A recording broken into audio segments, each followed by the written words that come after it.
if everyone can please mute yourselves, we'll have a very short period to ask questions for a Q&A session after we finish our presentations. We're going to try to keep our presentations short, okay? Let me start with the book, A Greater Reality, and let me share my screen, and then we'll go to Jacob.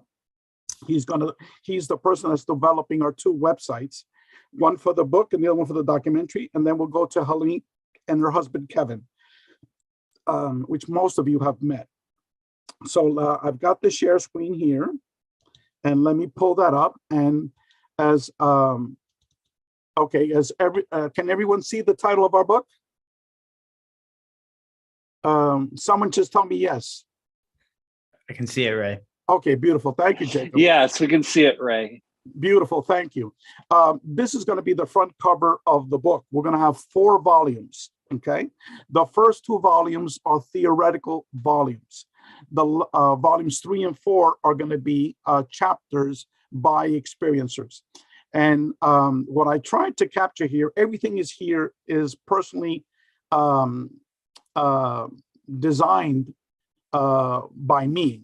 I hired a graphic artist to do this, but here you'll see Leonardo da Vinci's Vesuvian Man in the background, all lighted up as if it's humankind being elevated to a higher dimension. And then we have zeros and ones, binary codes, which is many of the academics in our organization believe, and Edgar believed it, and Dr. Rudy Shields, that we are able to tap in information, for lack of a better term, from the Akashic records, 0-point energy fields, and we're illustrating it by this binary code. And then I had here many of the different ways that humans are piercing the veil in our reality and are having contact with non-human intelligence. And the major ones, in my opinion, are near-death experiences, out-of-body experiences, UFOs, my preferred term is UAPs, and ghosts or spirits, the deceased. And some of you might have picked this up, NOUS, okay? Some of you scholars in religion and philosophy would know that this is a Greek word which means knowledge, wisdom. Anyway, I'm giving away the story here by telling you that. And these are other commonly called paranormal ESP psi phenomenon that are associated with the contact modalities. And we have 5 co-editors of the book. Myself, Dr. Rudy Shields, who is an emeritus professor of astrophysics at Harvard, Dr. John Klimo, who taught psychology for over 45 years, primarily out of California-based schools, and he got his PhD from Brown. Dr. Michael Grosso got his PhD in philosophy from Columbia University, and also a professor of philosophy for over 45 years.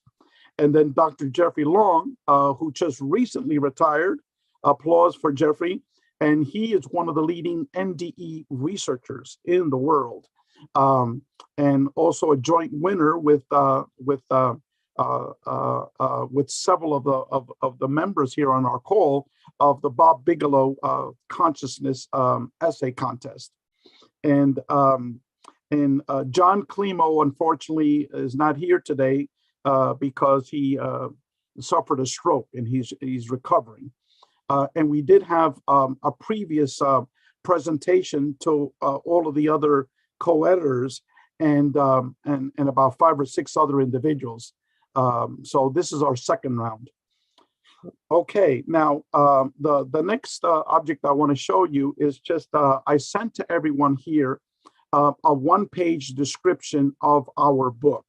I'm not going to be articulating it in detail again, but basically read this one paragraph and say that the CCRI, which is the Consciousness and Contact Research Institute, argues that mind and consciousness are fundamental, non-local, and that matter, energy, and information are ultimately grounded in one mind and consciousness.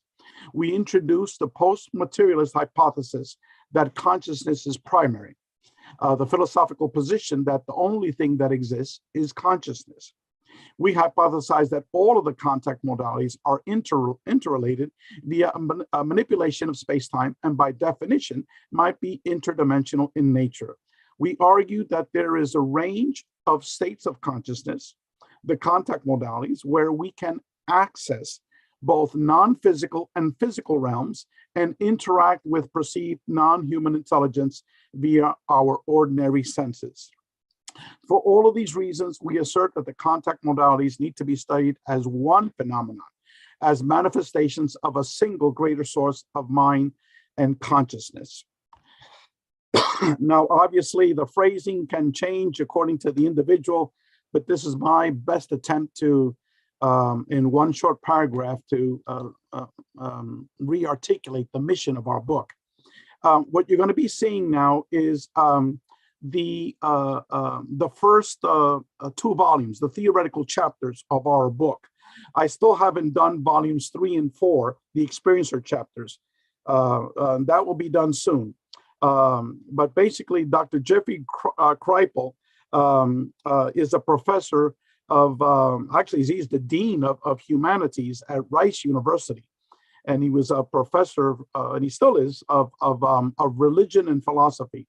And for those of you that do not know about Rice University, it's like a little Harvard.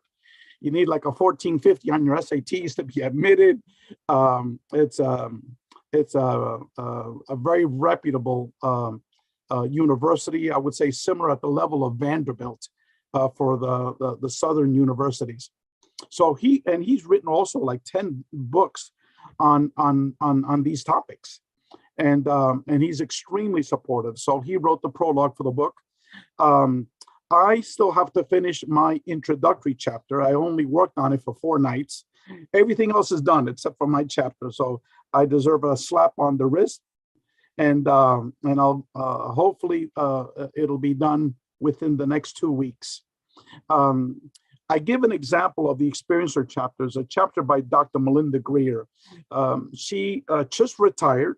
She is a pediatric doctor that works in a hospital in her native state of Oklahoma. She's basically coming out of the closet, and she can now take a deep breath because she just retired. She was very, very scared that by coming out and being interviewed and having her chapter published, that it would have ramifications on her work. So now that she just retired, she's like, Ray, you could publicize it all over the place. I don't care. It is what it is. I am who I am. So, and then we have a section here, section 2, titled The Primacy of Consciousness. And this literally is a who's who of individuals that have written about consciousness. Dr. Larry Dossey, also a medical doctor, Dr. Bruce Grayson, a professor at the University of Virginia, a medical doctor, a psychiatrist, together with Dr. Jim Tucker, also at the University of Virginia, a professor of psychiatry, and they're both associated with the Division of Perceptual Studies. Peter Sturrock is a PhD physicist, retired for many, many years from Stanford University, always has had a deep interest on consciousness and UFOs and also the paranormal. Well, he's not a PhD, he's like I am, all but dissertation. Tom Campbell wrote a major paper, 60-something pages, on his theory that we live in a virtual reality. And it's a difficult read for many, but you can get through it. All of these articles are not meant for PhD academics. They're meant for the layperson. Larry Dossey wrote a chapter, The One Mind of Consciousness, which is based off his one book. I think it was also titled The One Mind of Consciousness. Giorgio Piacenza, who's with us today, wrote an article applying integral theory to consciousness and the contact modalities. And then William Terniet wrote a chapter on the extraterrestrial cosmology of consciousness. And this was based upon an interview with the man that channels grays. I think he used a different name for them, but it was extremely well written. It read just like any other article in our book, and so I thought it was important for people to know about that. And then Jeffrey, who's in our call right now, we interviewed him, and I have the transcripts for his interview, and it was primarily focused on the topic of consciousness and the contact modalities. And then Michael Grosso wrote a specific chapter, Contact with Transcendent Mind. And that's a topic that he's been writing about for over 30 years. Dr. Glenn Ryan, a PhD from the University of London in biochemistry, he took Edgar Mitchell's, what I consider his magnum opus article that was only published in one other place, and that's in the Journal of Cosmology, which is Dr. Rudy Shields' journal on astrophysics. And that article is a very dense and difficult article to get through. I had to read it several times myself, but it's basically an article of how we as humans are able to pierce the pierce the veil of our reality and be able to interact with the greater reality. And it's his work with Bernard Heisch, a physicist, and also Hal Puthoff, another physicist. Both of them at one time were associated with Stanford University, and several other PhD physicists that Edgar had worked with over many years. So Dr. Glenn Ryan took that paper and he applied it to the contact modalities. And then Dr. Rudy Shields wrote an article as well, the computer model of consciousness and the contact modalities. And then Giorgio applied Edgar's quantum hologram theory of consciousness to the topic of consciousness and the contact modalities. And then Dr. Joe Lewis wrote a book many years ago titled The God Hypothesis. And he had a very important chapter in there, which is a chapter about Michael Talbot's book, The Holographic Universe. And so that chapter by Dr. Lewis is an abbreviated condensed version of the book. And he wrote it for the normal Joe to be able to understand it. So that's the topic of non-local consciousness, telepathy, and the quantum hologram. And then the next section is the topic of near-death experiences and the survival of consciousness. And that's the category that Dr. Jeffrey Mishloff won the Bigelow Grand Prize for the essay contest. By the way, Jeffrey, I need a couple of $1,000, okay? I have an emergency. So anyway, he wrote an extremely important article on the survival of consciousness. And we also have Dr. Sharon Hewitt-Rawlett with us in our phone call. And she, together with Dr. Jeffrey Long, won a consolation prize. Still enough to buy a nice BMW with it if you want to, with that consolation prize. But again, both of them wrote extremely important articles on the survival of consciousness. And once again, Sharon, thank you so much for allowing us to publish your important article. We also have an article by Dr. Bruce Grayson, who again is one of the pioneers of near-death research. And he wrote an article titled, I summarized it, but it's an overview of Nde Research. And then Jeffrey Long, I conducted an interview of Jeffrey at his home in Houma, Louisiana. And again, it's a mind-blowing interview because I asked him questions that no one has ever asked before. For example, all of these people here that I've mentioned, the vast majority of them, when you ask them, is consciousness primary? They will all, said, yes, obviously, of course, And Raymond Moody said, Ray, I know nothing but consciousness, And so same thing, we interviewed Raymond Moody in Alabama, and it was the Dr. Jeffrey Long interview was a transcription of an interview I did with him, not the interview that for the video. This is a separate conversation I had with him. And then Raymond Moody, obviously, the godfather of near-death experience research. the transcription interview. Again, we focused on topics that are not commonly heard in many of his YouTube interviews. And then on the topic of out-of-body experiences, remote viewing, and consciousness, we really have a who's who of people that focus in this area. Stephanie Schwartz was really one of the pioneers of remote viewing, non-coordinate remote viewing. And he's published articles on this topic since the 70s. And he still continues to this day publishing articles on consciousness and non-coordinate remote viewing. Julia Sellers, I don't know whether she's on our call or not, but basically Julia has been studying out-of-body experiences for over 20 years. Her husband has had thousands of OBEs, and also Julia has had the same experience as well. So she did a literature review of out-of-body experiences.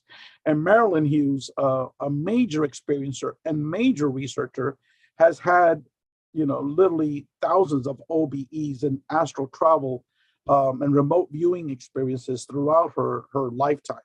And she's still fairly young. But again, she's written hundreds of articles on which she publishes on her website. And so I was privileged enough to for Marilyn to agree to write an overview of OBEs, astral travel, and remote viewing from all her personal experiences and all of her research on the topic.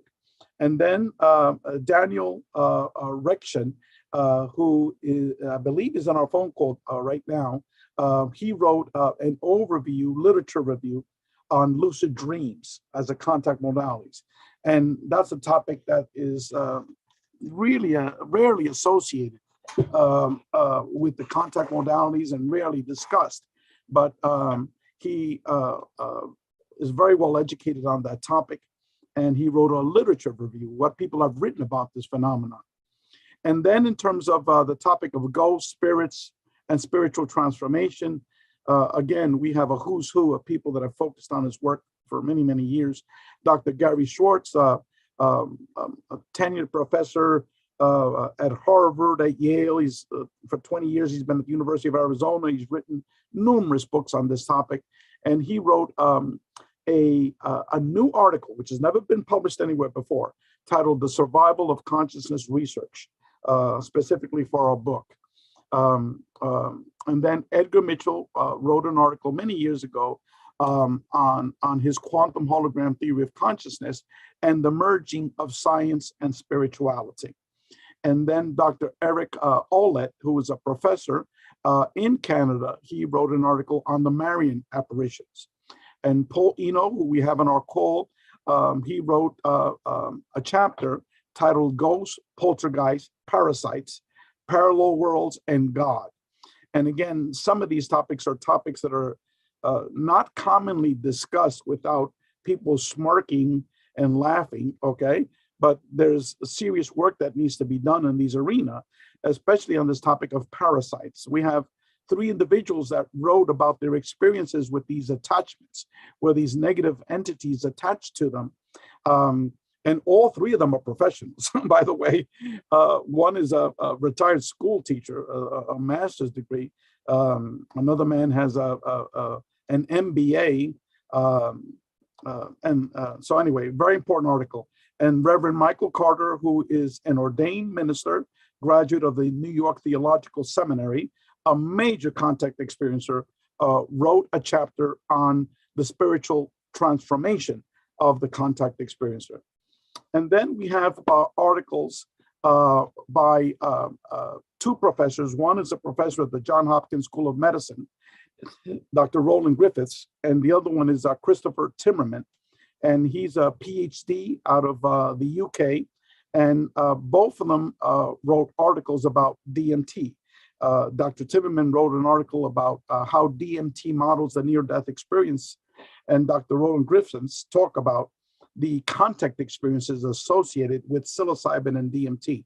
Now, these are articles that are free articles that some of you don't know, that some of these academic articles, they give you the permission to be able to republish them in any capacity. Some of them have restrictions but these two did not have restrictions. So I wanted to be able to show to our readers that yes, you take psilocybin, the active chemical in magic mushrooms, DMT, the active chemical in ayahuasca, and you're going to be talking to non-human intelligence and communicating with them, and then we have many articles here on the UAP contact phenomenon. Why? Because I met so many people from our first book, Beyond UFOs, and I maintained that relationship. And here we have many, many different articles that are really radical articles that talk about a different paradigm of how to view UFOs, UAPs, okay?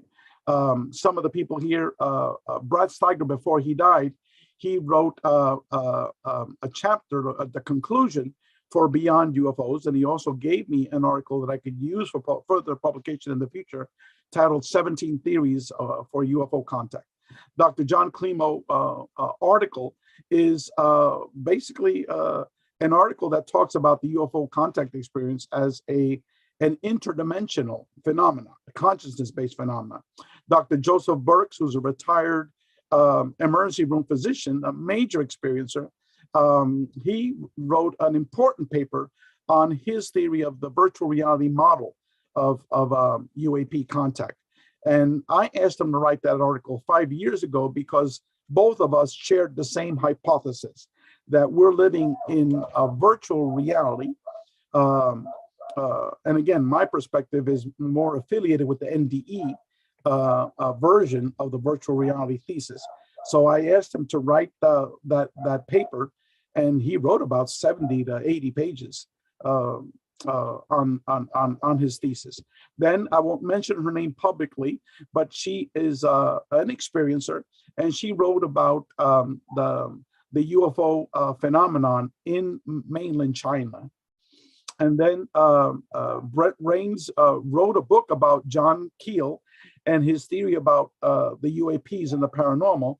And so he wrote a chapter, which is a condensed version of his book for our book.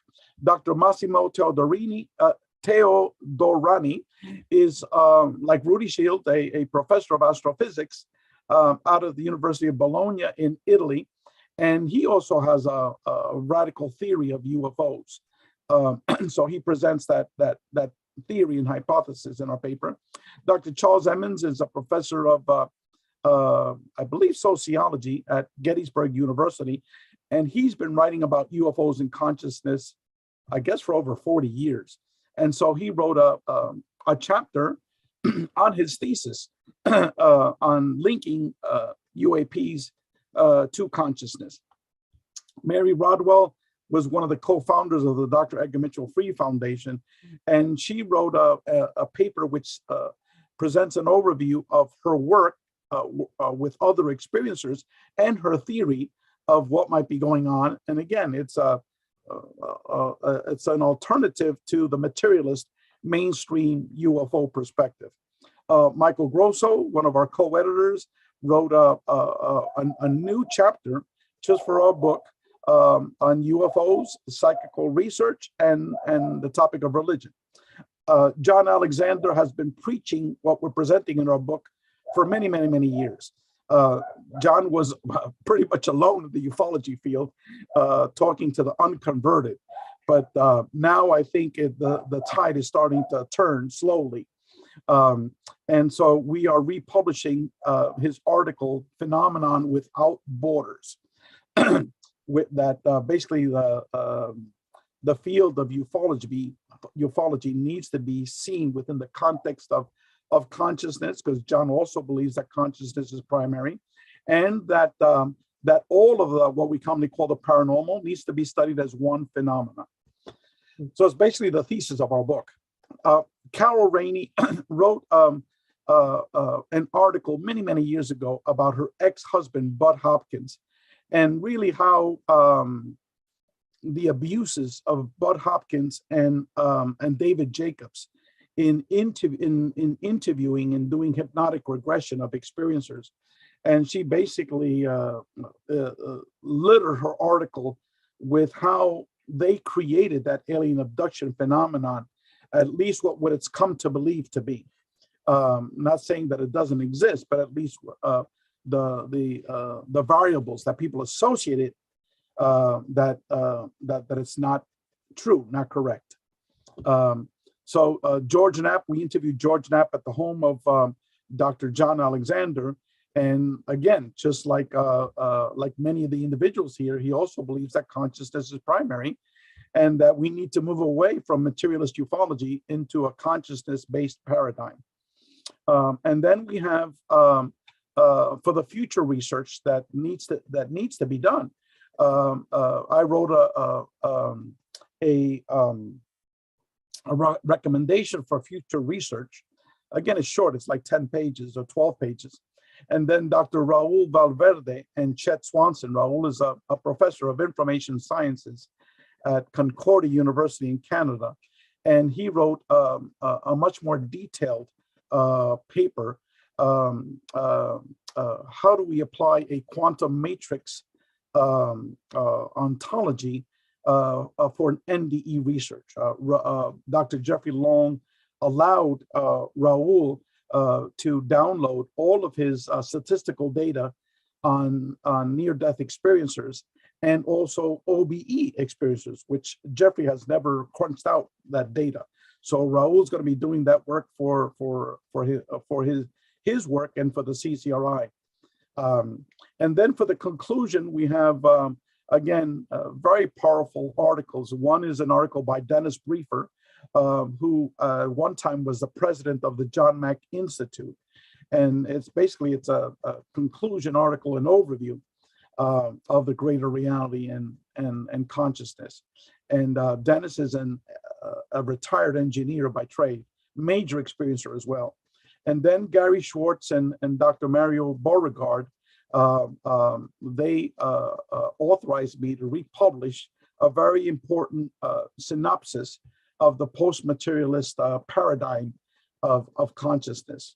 And then Stephanie Schwartz wrote a very important article on Thomas Kuhn, and he associated this emerging paradigm of consciousness with Thomas Kuhn's book, The Structure of Scientific Revolutions. And then finally, John Climo wrote an article of how the fields of psychology and psychiatry have to change to accommodate experiencers of the contact modalities. And again, this is an academic article. It's like 70 pages, very detailed, very authoritative, how psychology and psychiatry need to change because these experiences, this phenomenon is very, very real. Now, let me get out of here. And there's a couple of people that want to get admitted. So let me go back and let me see where is the admit all again. Okay, there's 4 people. I apologize for this little hiatus here, but I want to make sure that everyone gets admitted here. Okay, so the book, again, once again, it's going to have 4 volumes. What I presented is just volume 1 and volume 2. Oh, great, bye-bye. Right. Okay, if everyone can mute your call for the time being, thank you. And then we'll unmute it for question and answers. Let me see, let me just mute the other ones here. Okay, perfect. As I said before, volumes 3 and 4, which I have not finished the table of contents, we're going to have close to 80 chapters by experiencers. Again, these are individuals that have had 3 or more major experiences of the contact modalities. One of them is looking at me right now, Preston Dennett. Preston has seen the spirit of his deceased mother right in front of him. He's had literally hundreds of out-of-body experiences and astral traveling experiences. He's seen a boatload of UAPs, some at very close distances. He's had actual physical contact experiences with various forms of non-human intelligence. So that's what our experiencer chapter is going to have, people with very similar experiences. not just, oh, I saw a little UFO in the sky, So May 15th is what I'm shooting for volumes 1 and 2, to have that ready to be published. Everyone here is going to get a copy of it. What I want to be able to do is put all the 4 volumes on Kindle and make it available for like, $20. There's over 2,500 pages for $20, which is, very, very, very reasonable. And then the hard copy books, I'll make it pretty much at whatever Amazon, allows us to purchase it at a minimum price. But these volumes are going to be expected to be 600 or more pages, each of them. So if you're interested in reading them, you better set a lot of time aside for it. And now I want to turn over the presentation to Jacob. Jacob's going to be talking about our 2 websites. One is for the book and one is for the documentary. Jacob? Yep. So Ray, I need you to enable the share screen function for me again. Okay, I see here share screen, multiple participants can share simultaneously. Is that enough there? Okay. Yep. All right, Jacob. Let's see if I can do it. All right. Yep.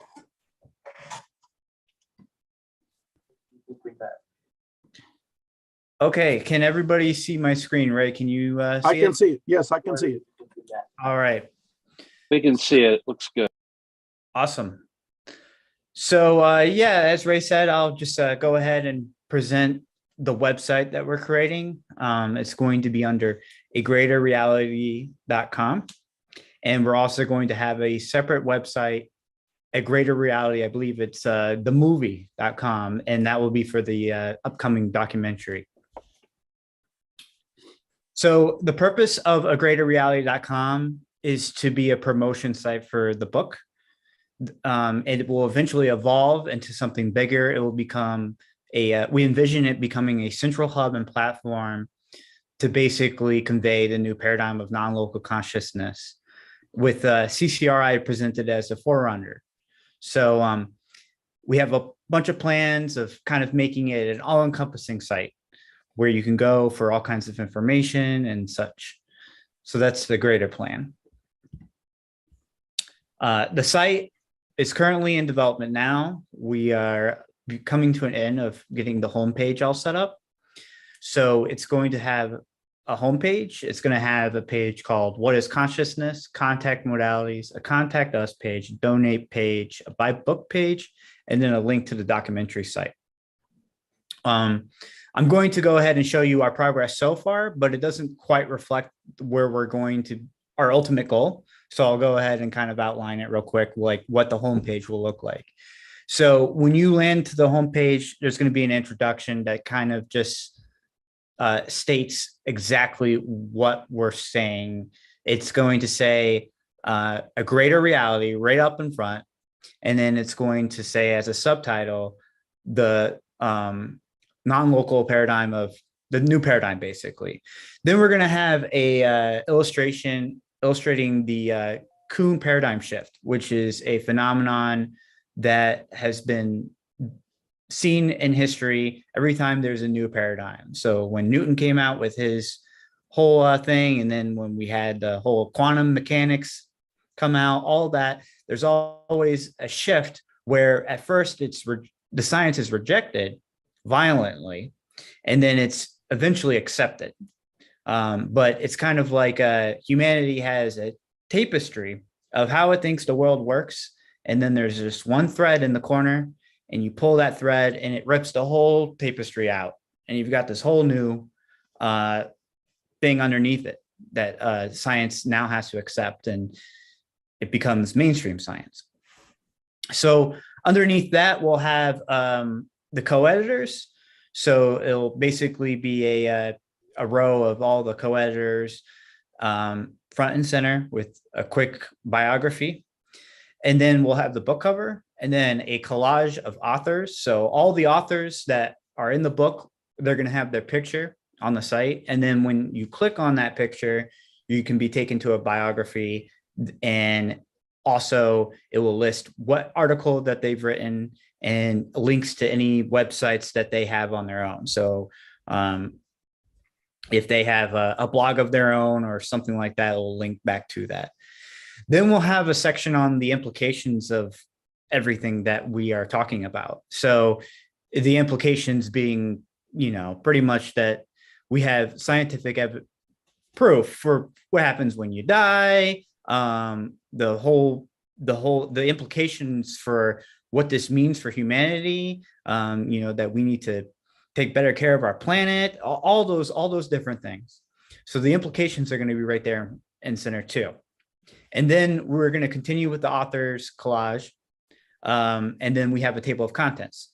So the table of contents also has links for the authors. So you can open up that biography I mentioned before, and listed will be their sites, all that stuff. So there's a bunch of links on the site linking back to the authors.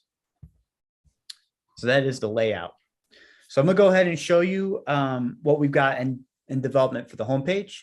Like I said, it's not exactly reflective of where we want to get. So let me go ahead and see if I can just. Are you guys able to see this? Yes, I can see it. All right, perfect. Okay, so this is what the homepage looks like. You scroll down here. This is the co-editor section I mentioned before. So we've got our co-editors, the book cover, the author photo collage will go here. We have a blurb about the contact modalities. This is going to be replaced with the implications, and then the table of contents. And all of these will link to the authors themselves. So a biography, and then those links I mentioned before. And also, it's going to be every author of all 4 volumes. So, so we're not going to leave anyone out. But we're working right now on volumes 1 and 2. That's right. All right, back to my slideshow. Let me open this back up. All right. So the site, we have different phases of development. Phase 1 is what I just illustrated. Phase 2 is the content for the experience of chapters. So the additional content that's going to be in phase 2 is to be determined. Phase 3. So this is where things get exciting. This is down the road. We plan on having a full-featured blog platform for every researcher involved with CCRI. So if you are involved in any way, you're eligible to have your own account. And it's a blog platform where you can make your own articles. And these articles will participate in our newsletter, which will be curated and sent out to people who sign up for the newsletter. And also we'll have a homepage feed of these new articles. We'll also have a configurable inquiry contact system. So for your articles, you can set up how you want to be contacted, if at all. So if you want to participate in this blog platform, readers can contact you via a form. They fill out the form, email comes into your email box. You can set up how often you want to be notified. Since everybody's pretty busy, the whole system will be able to be configured. You can also link back to your own blog, your own site, if you have it. So you can either copy and paste content over to our blog or link back to your blog. And we also have an analytics system so that you can see who's viewing your article, and so on and so forth. So that is phase 3. It's basically a research blog that's ongoing. And we hope that we can collect all the people who are involved in this new paradigm and get them on our site so that we have a one-stop shop for this paradigm, and where everybody can go and look and see what's going on with the latest and greatest research behind the paradigm. Phase 4 is a research platform. So some of you might know about the free organization and the surveys that they've done.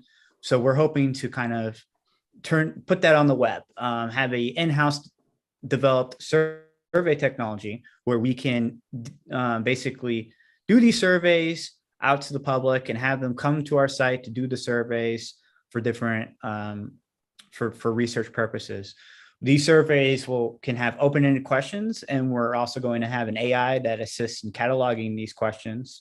So we'll have different data research tools to shift through this data to make it more efficient to do so, and more based on feedback. So this phase 4 is definitely the most up in the air. So all this is subjected to change on to how things are going and what's important. So if anybody has any other ideas of how they want this to work, they can definitely hit Ray up and let them know. And also, I just want to emphasize that we're going to be forming a committee just for that research group. And hopefully, Dr. Raul Valverde will chair that committee because he is a professor of information sciences. So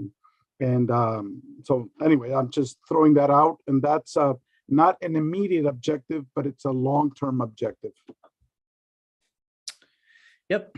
So speaking of long-term objective, here we have outlined kind of our milestones and when we hope to have the different phases completed.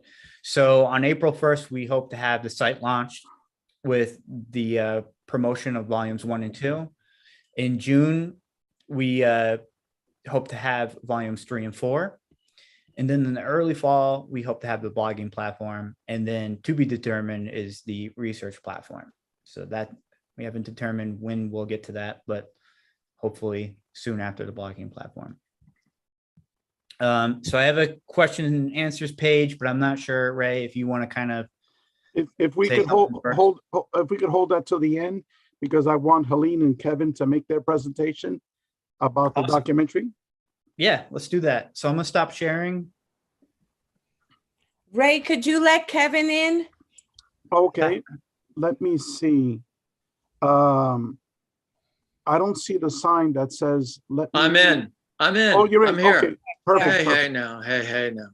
Okay, Kevin and Helene, I believe both of you guys can use the share screen if you want to do that, or if you just want to go. No, I do. I actually, hi, everybody. First of all, I want to thank everybody for being on the call. It's so nice to see so many friendly, familiar faces. It's been an incredible 5-year journey for us working on the film.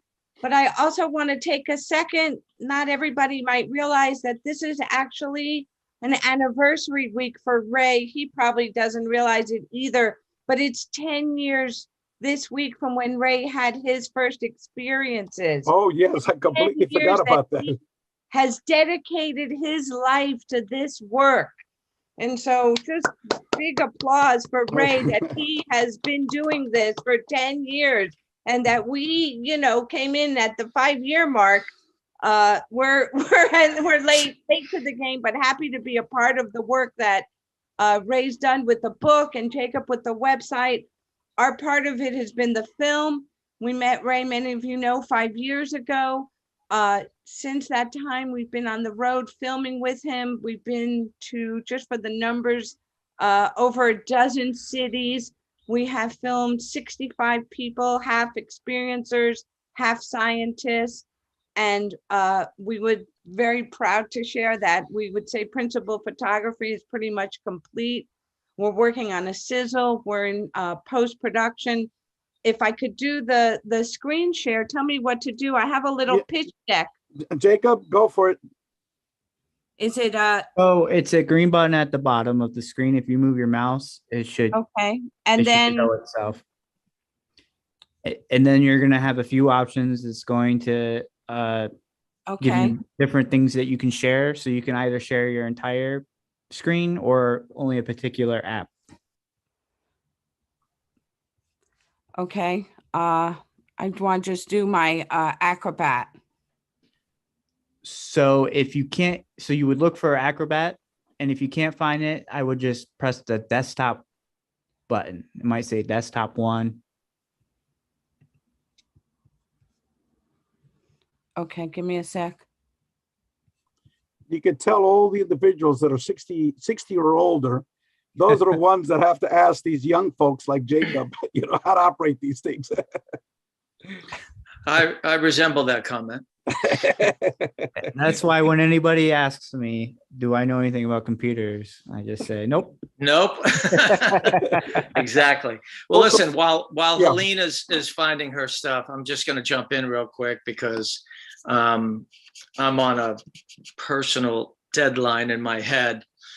And so I'm at work actually on this project as we speak. So first of all, I just wanted to do a quick shout out to everybody. There's a lot of folks here that we've had the pleasure of working with. I see Mr. Mishloff is in the mix. Hi, Jeffrey.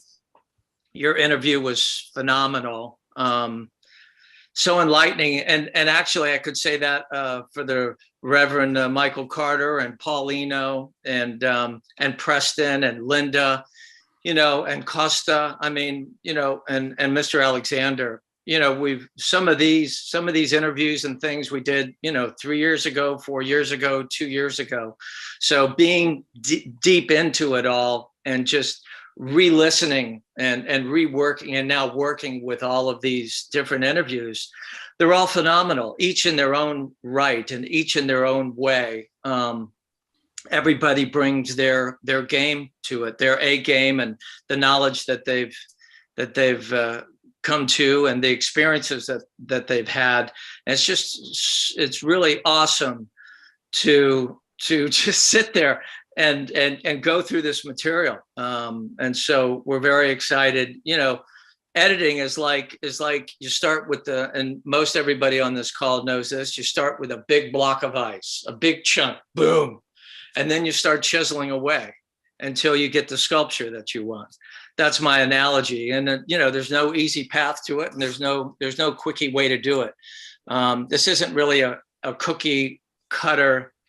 It's not really a cookie cutter project. It's not like we're gonna do this project just like this TV show or that TV show. This has its own life because it has its own stories. It has its own human element. It has its own personalities.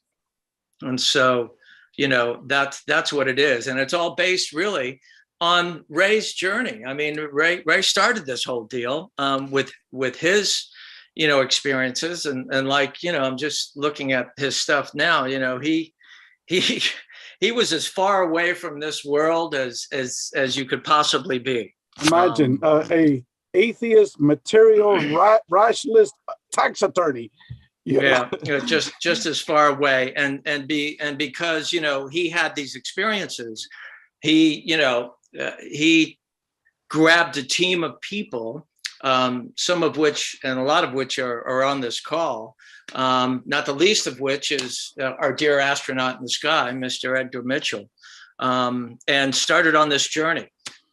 This journey that many folks on this phone call have been on for years and years and years, but for him it was a discovery journey, and so that's what this film is. And along the way he discovers things, and we meet all of you folks, and I mean, Jeffrey and Raymond Moody, and just so many. Costas from 2.5 years ago. So so we're in editorial, we're chiseling. We're in the process of reaching out to animators and composers to work with us on this film. We're working on that teaser trailer that once completed will help us do a little bit of fundraising as we have been self-funding. We have all been self-funding this ourselves. But yeah, so Helene's pitch shows some of the imagery from the movie, which is really nice stuff. Can you see my screen? Yes, I can see it. It's got a greater reality, one man's journey of discovery. Okay, well, I'm just gonna click through it. We don't have to sit and read it, but just for those of you who were more part of the book and may not know what the movie is about, this is what we call a pitch deck. And so this is just a quick synopsis. The documentary is different from the book because we have the opportunity to sit across from people, and then we're going to be able to intercut people's stories with the scientists. rather than in separate chapters. And what Ray can tell you is that from the moment he made the book, he knew he would need to make a movie too. This is our cast. This isn't everybody, but this is a nice cross representation of some of the people that we had a chance to speak with. And so we're very proud that people have given us of their time and expertise. This is Ray's story, which we all know. This is a visual representation of the contact modalities, which really, I think, have mainstreamed even in the 5 years that we've been working on the film. I think that Definitely. the universe is like a character on TV now, and the world has caught up with us. It's difficult, you know, when you're always ahead of your time to wait for the world to catch up. But I think with this, we have. And there have been a lot of movies out there already. What the bleep, what comes to mind. We think that this is the first film that's going to combine the science and physics of consciousness with parapsychology, with non-human intelligence, and the contact modalities. These are some of the topics that we're going to hit, the overview.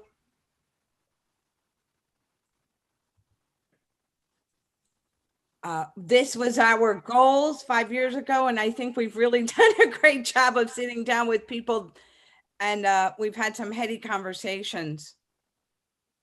And then here's a little first look. Ray hasn't even seen this, so surprise, Ray. We promised you something for your anniversary. Oh, I gave myself goosebumps. Yeah, it looks So wonderful. first look at what we call color-corrected frames from the film. It looks wonderful. And there at the bottom right are my dear friends, Alberto and his wife, Rebecca.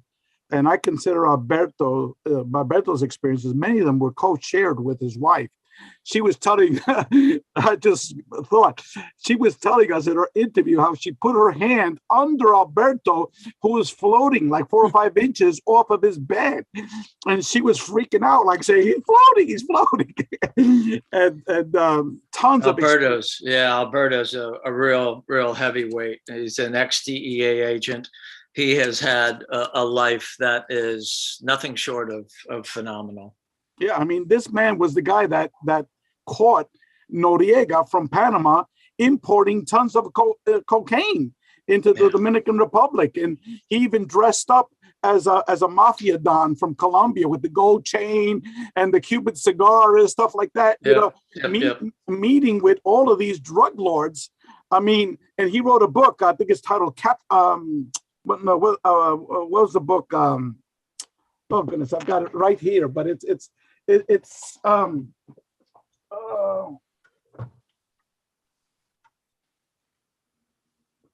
oh, here it is, right here, for anyone that can see it. It's here's his book, Chasing Dictators. Okay, and here's a picture of him, and he's got all of his awards, his DEA, documents. Yeah, and, he's I an know amazing. that John gave him a secret handshake, and Alberto responded accordingly.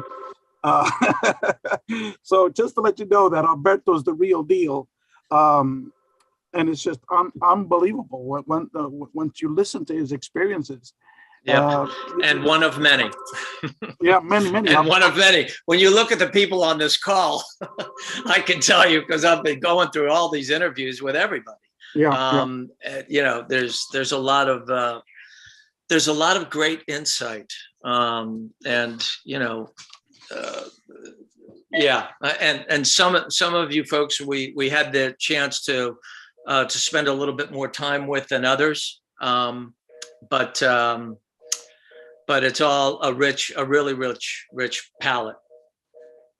And also, I just want to say that Jacob is a volunteer. All the work that he's doing on these 2 websites, is volunteer. Both Kevin and Helene and myself, we've been self-funding this documentary for 5 years. We've gone through half of the United States to interview people at enormous sacrifices. Every time I take off for these things, I have to take vacation time. You know, there were several years that I had zero vacation time left. But yet it's important, as many of you know, to be able to portray many of the experiencers that are here, and be able to present some of the science, some of the academics that have been researching this for many, many, many years, that have gone largely unnoticed. And so we want to be able to mix both, you know, academics, science, physics with the experiencer, and be able to present this in a way that gives it credibility, and a way that does not demean the experiencer, but to show that, look, you know, who knows, maybe half of the population of the world are having these experiences, except like the medical doctor that I spoke about, Dr. Melinda Greer. She was hesitant, Kevin and Helene know, to even agree to be videotaped, to write a chapter for a book. And it took me literally months and months and months of trying to convince her. And I said, look, I'll hold off on the video, you know, in our book until you retire, you know. And then Alberto is a retired DEA agent. He's retired now, okay?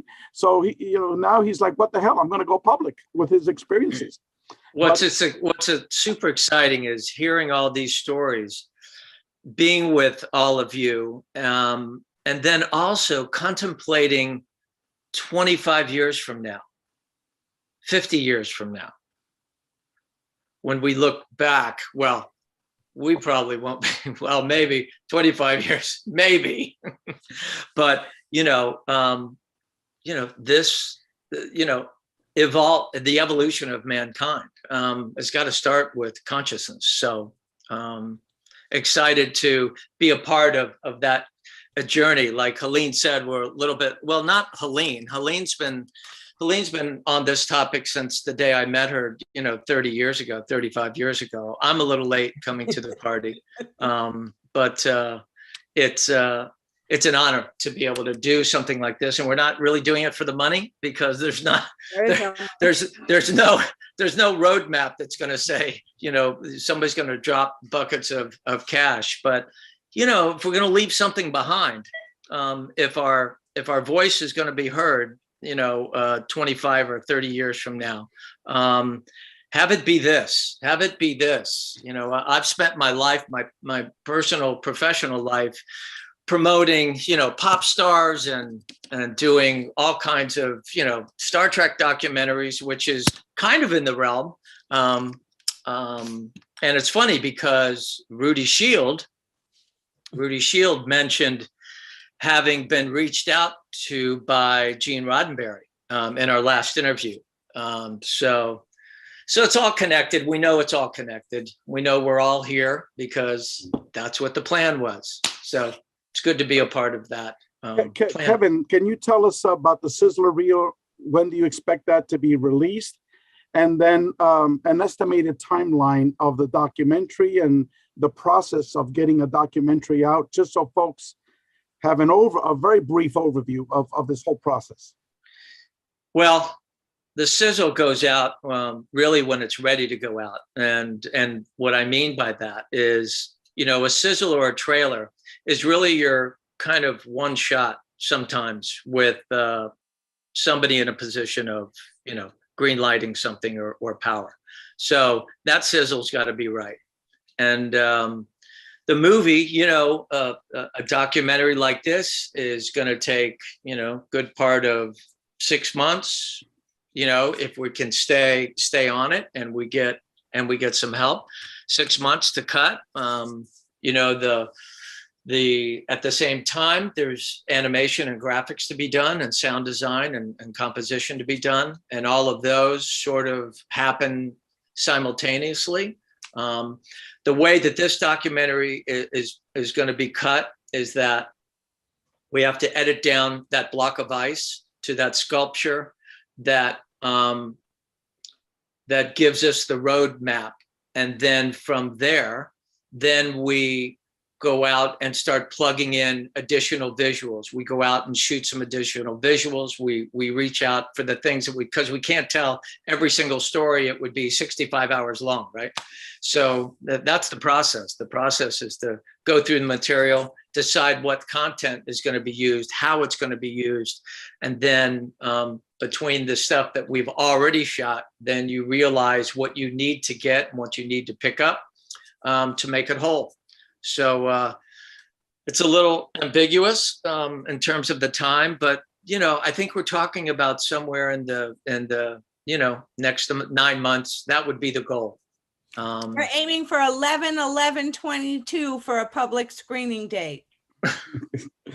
That's very ambitious there. As a matter of Yes, I'm fact, very ambitious. just a little, That's in the fall. It's in 9 months. just a little short story about Gary Schwartz.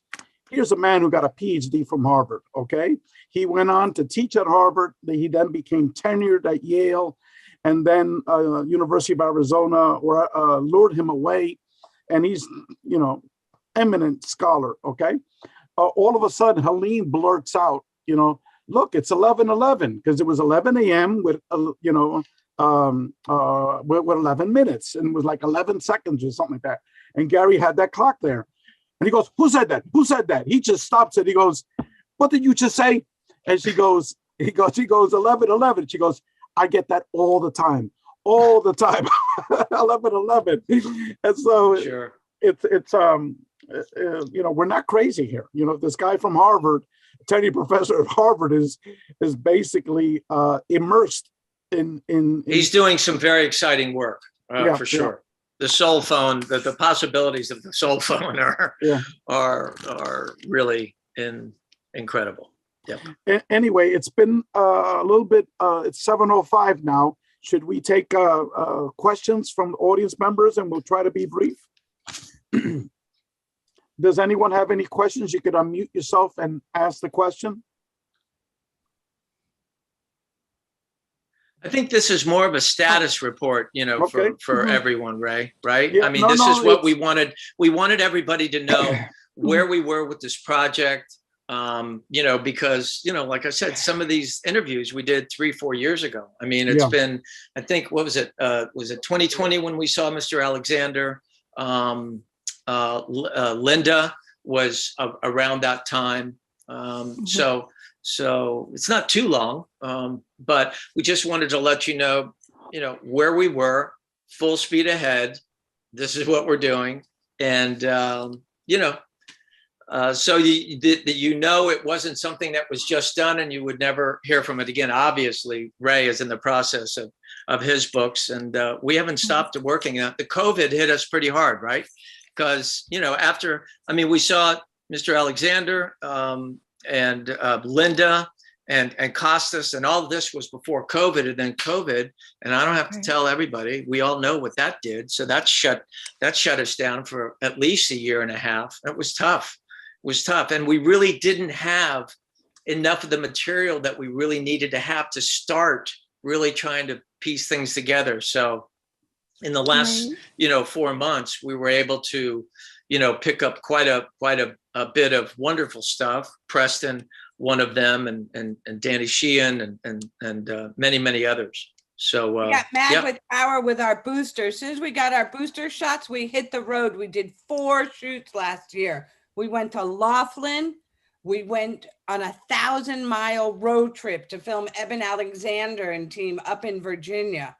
And then we did a new shoot here with Ray. It was crazy. And then we did another shoot. We got on a plane and flew to Boston and drove to New Hampshire. So wow. I think we filmed 20 people just last year alone. And so now we feel like we can really edit with a full palette. With enough material. Paul, you have a question? Yeah, just very briefly, Kevin and Helene, on the graphic, on the contact modalities, make sure you put an R in poltergeist. Oh, that's perfect. it. Thank you. Yeah. Oh. I have one question. Yes, Linda.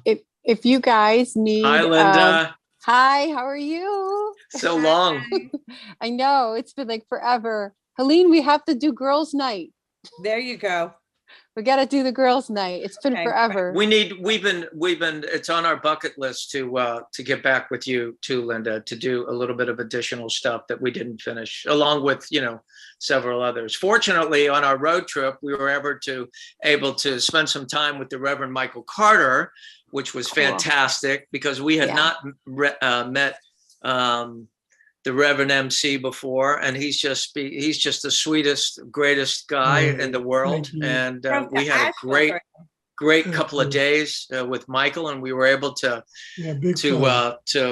tape a sermon of his. And it's just it's in part what the movie's all about, the feeling from those 2 days with him. So wow. Oh, I had a quick question. If you guys needed music scoring, music composition, or any sound design, Foley, I know how to do all of that. Okay. Sound effects. I can help with the sound editing also. Awesome. I don't know what programs you're using. If I'm familiar with Adobe Audition CC, Okay. and Adobe Premiere Pro. So right now it's stock. Right now it's stock music until we get out of so we can set the tone for certain things, and then those will be replaced. Right. But we can catch that on a sidebar. Yeah, for sure. And just let me know if you want me to just kind of review, some stuff, some scenes, and then I could, get a feel or what kind of feel you're looking for, if you're looking for a certain style. Okay. So we can work on that. That sounds good. And that's, of course, that's voluntary. I'm not asking for anything. I don't want anything. That's very nice, Linda. Thank you. Just want to put that out there. Thank you, Thanks a Linda.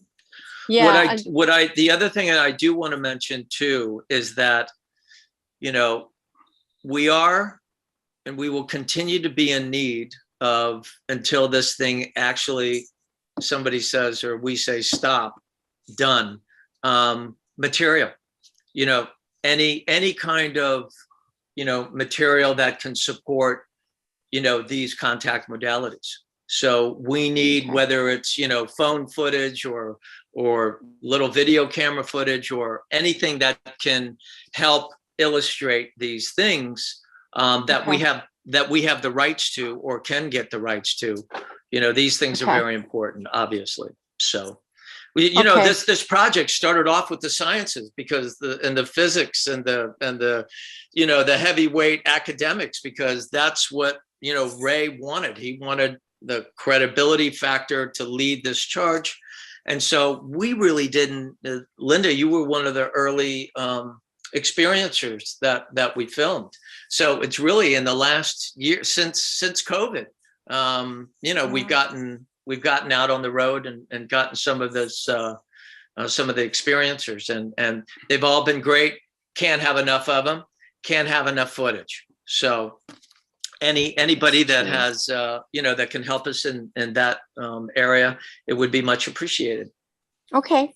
So, and any kind of footage I can do pertaining to, my experiences that I could think of. Yes, and that's why I said, Linda, on a sidebar after this Zoom call, maybe not tonight, but in the next few days, we should get together with you and discuss some of those things. Mr. Alexander. Yeah, what I was thinking of is that, by the way, usually the real sculptors talk about setting the bird free, not chipping the eyes down to it.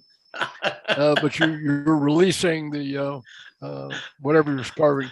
All right. No, but what I was thinking of is when you talked about a quote phase 4 on that, you've got a lot of work to do in doing the editing, getting down. But what about taking all of these interviews, or most of them, probably in their entirety, and using that as part of the things that people can access later? Because you're going to end up with far too much material, and a lot of good stuff ends up on the cutting room floor.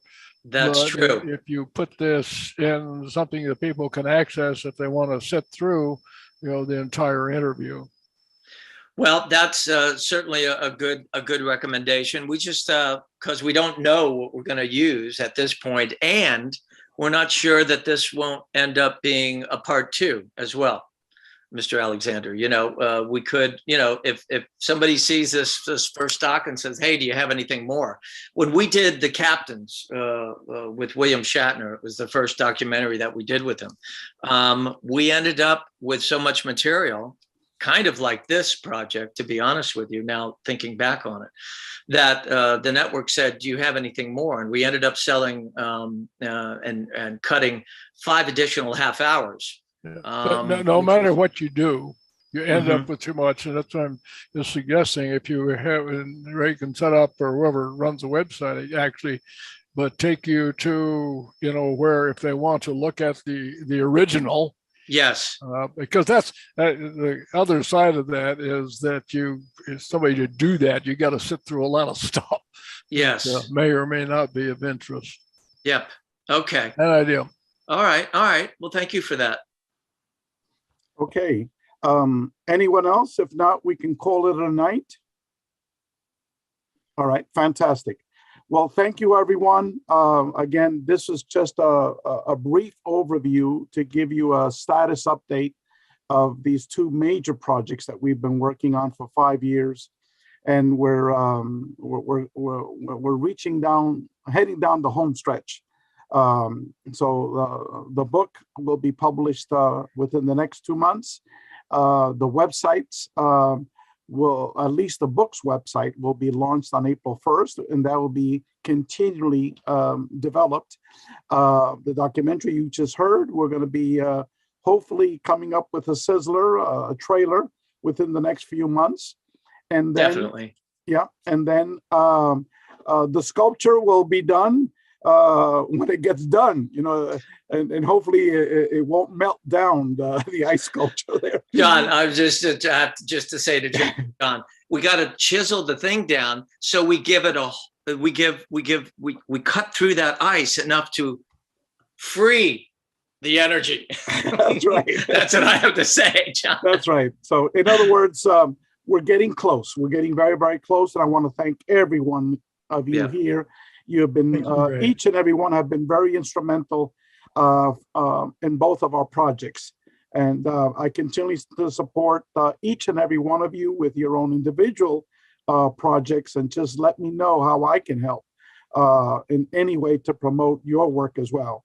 So thank you very much, and good night, everyone. All right, thanks, everyone. Thank you. Thank you. Bye-bye.